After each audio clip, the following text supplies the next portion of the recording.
Is there anything else we can do? So this police line, helpline is something which is actually going very well.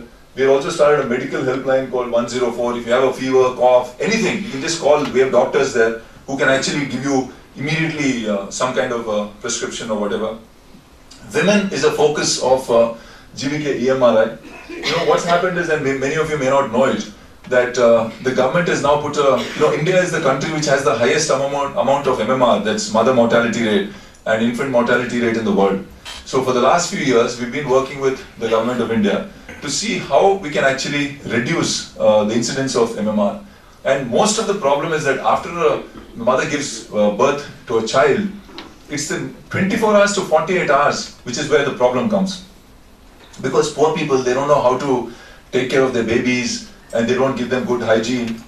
So what we've done, we have a thing called a drop back service, where when we take these women to the hospital, then we have differently designed, they are not ambulances, they're actually designed for mother and child, that from the hospital we take them back to their home, and on the way back we play them videos, we train them, we take them, put them in their home, and we give them a first kit for the next 48 hours to 60 hours, including blankets, including a little bit of food, a little bit of medicine, how to take care of the baby, how to keep things hygienic. And we have neonatal ambulances also. And this is something which in different states they call it different things. But in Gujarat it's called Kilkilat. In Uttarakhand they call it Kushiyon Ki Savari. In Assam they call it Adarani. Across the country now we're introducing these. And this we've seen in the last few years, once we've introduced, wherever we introduce, we see the MMR rate coming down.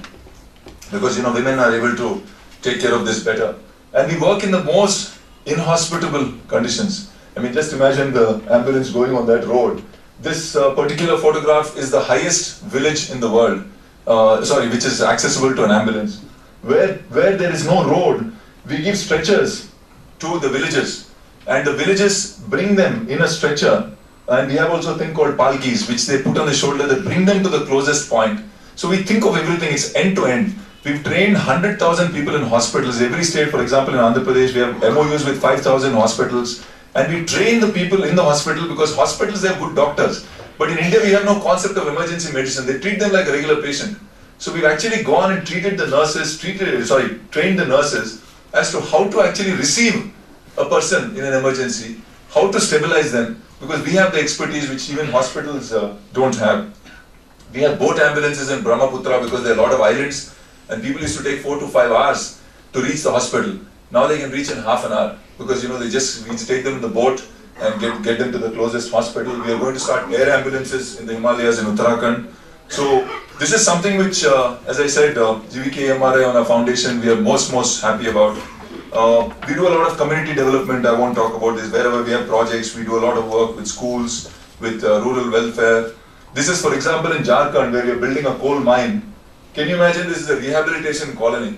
This is not some kind of colony in Delhi or Bombay or anything like that. Once it is finished, you'll have gardens, you'll have everything. With the same amount of cost, those people are so happy when they see this. It's like a fabulous, place to live in. These are all tribals who've been rehabilitated. So we make nice homes for them. So coming to the 3-letter word, so that's part of our foundation. We do a lot of work. And I think this is important. I wanted to say that anything I take up in life, anything, frankly, I'm not interested in positions. When they say that you take up your chairperson of this, it absolutely means no value to me. What is important is, when I take up that role, what can I do which will create impact?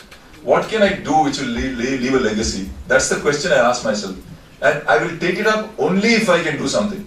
If I can't do, I'll just say thank you very much. I have other things to do, because I have one more philosophy in life, that anything I do, I'm either 100% or 0. There's nothing in between. If it's not 100%, my attention is not 100%, then I just switch off. I just stay away. But if I get involved in anything, then you'll get my 100%. So even in CII, I had the opportunity to start off few things. In about 2002, they asked me, I was in the National Council, one of the presidents asked me, Sanjay, we have all these small groups of people who are young people across India. It's called Young Business Councils. And they said that, can you chair it nationally? So I asked him, he was Ashok Soota at that time. I asked Ashok, it's fine Ashok, but are you willing to give me total freedom? Can I do what I want? And don't tell me you can and cannot do this. He said, fine. So I think he was scared. He was thinking, what am I going to do? But then I thought about it. And for young people, it doesn't matter when you talk about business, whether it's a 80-year-old person or a 28-year-old person. The issues in business are the same. How are they different? Just because you're young, the business doesn't treat you differently, and because you're older, it doesn't treat you differently. So I said, why are you wasting time doing all these young business councils? So then the thought came to my mind, because this is something which I always personally believed in, is saying that young people should think differently. They should think about what can they do for their country, and what can they do, not what can they get from business, but what can they do. And so the whole philosophy of Young Indians, which is YI, is what can we do. So every chapter that we have chapters now, we've crossed 32 chapters across India. We have, there's a huge amount of impact that's been created. Whether it's the environment, whether it's healthcare, whether it is poverty, whether it's just simple thing like we go to schools and just say, teach them how to keep your school clean. Anything you do, you can even do the smallest of thing, but do something. And because I always believe that don't complain. One of the things I find, in India, we are experts at blaming everybody else. We blame the politician, we blame the neighbor, we blame everybody else, including, the dog next door. But what are we going to do about it? Stop complaining and take responsibility. And because especially young people, if you have a dream of creating an India of your dreams, then you goddamn do something about it. Don't tell me that somebody else will do it for you and give it to you on a platter. So that's how I started YI. And we wanted to become the voice of young Indians globally. I see that YI will have chapters in future in New York, in London, in San Francisco, and anywhere where the young people who want to contribute to building a better nation, who want to contribute to making the India of their dreams. So that's how YI was created. And like I did, first 3 years I was the chairperson of YI. And after that, because then every year there's a different person.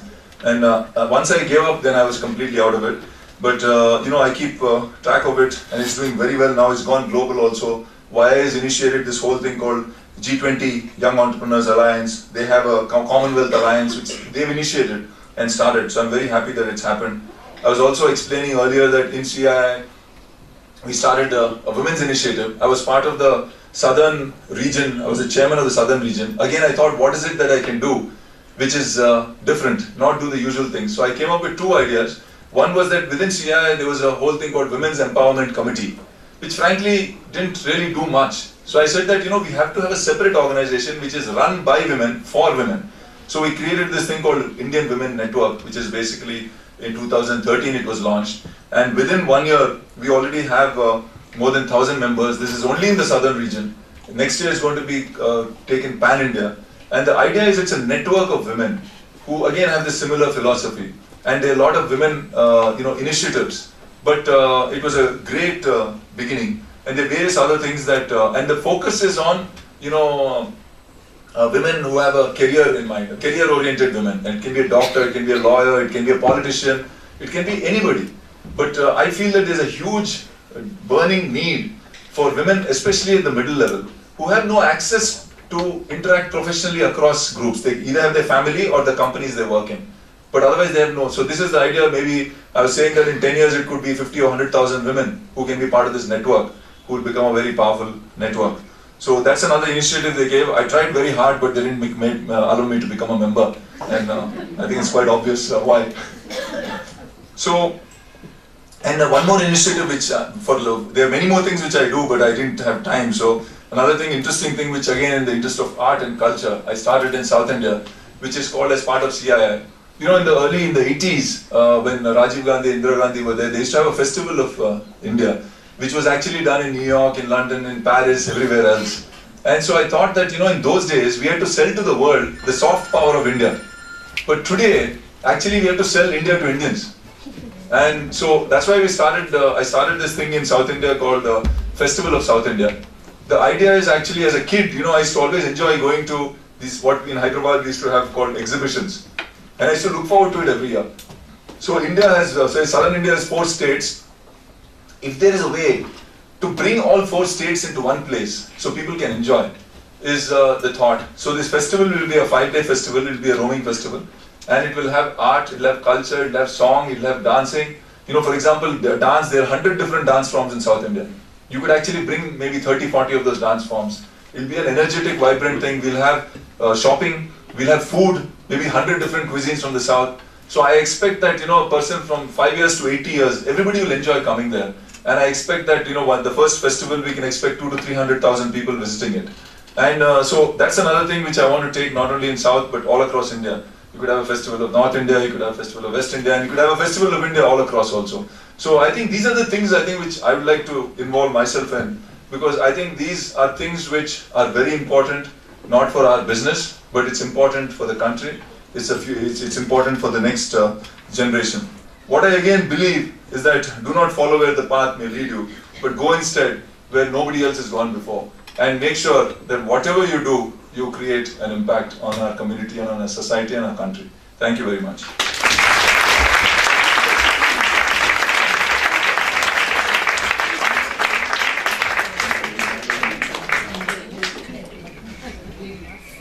Thank you so much, Mr. Reddy, and you have truly left an impact on all of us.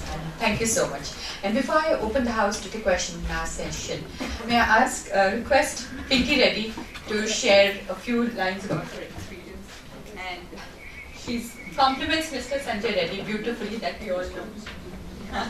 Mr. Sanjay. Okay. Geeta, you're the first person who. Mr. Sanjay.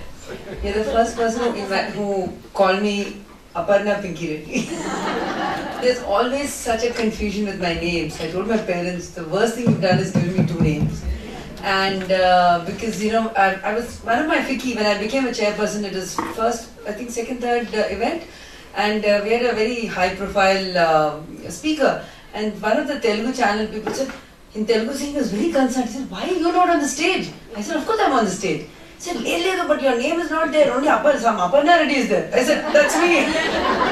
So it's a joke saying a lot of people thought my parents had two daughters, one is Pinky, one is Aparna. So it's like a Sita and Geeta kind of thing. But anyway, Neeta, thank you so much. She's been so amazing, and she's been really following up, and she saw to that we're here. And credit goes to her for this wonderful event today. And I must say, Sanjay, I'm very proud of you for all the work you do. And I'm really honored, and I feel very happy. A lot of times, as I don't know about all of you, but I'm sometimes very lazy. He really pushes me. I think, and I'm part of every project he does. At least I'm very good at giving free advice to him.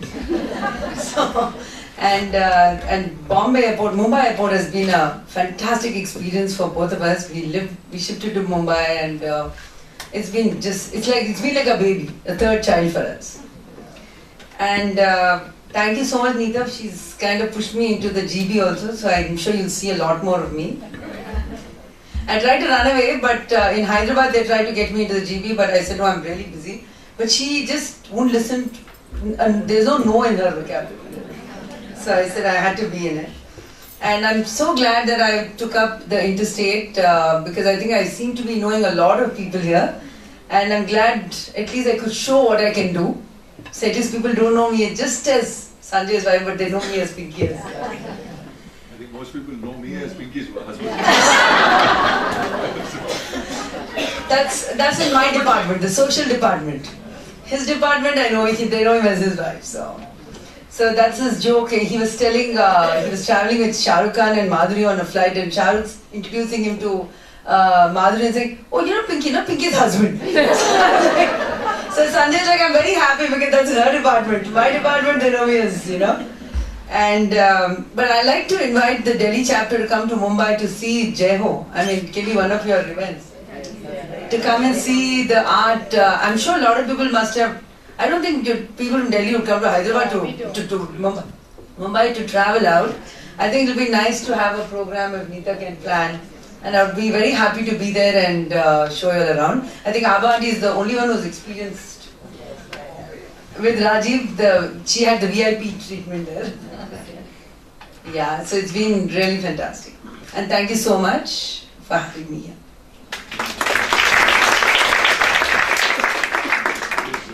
Sorry, there's just one thing I wanted to add which I should have when I closed. I think my entire inspiration has actually been my parents, and especially my father, who has instilled this in me in terms of community development. So I just wanted to make sure that I close with that.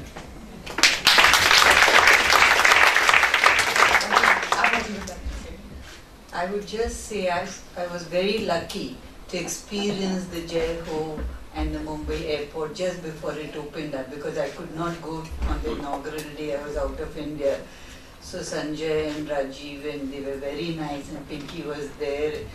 And we took 3 hours to see the place on the mobile golf cart. And then also there was no justice. I just didn't want to come back. It was so good. And when we probably saw not even half of it because it was not really complete. But it is an experience to witness, and the enthusiasm of Sanjay and the love for the work that he has done shows when you are there. These photographs do not do any justice to what the experience that you have, and I really feel that if the members want to go to Mumbai along with something else and experience this, it would be a very good idea. I would love to do it again. Thank you, Abhaji, and thank you, Parna, Pinky. We will take it up. Okay, Pinky. Pinky is better. Fine, so we'll stick to Pinky and Sanjay. Right?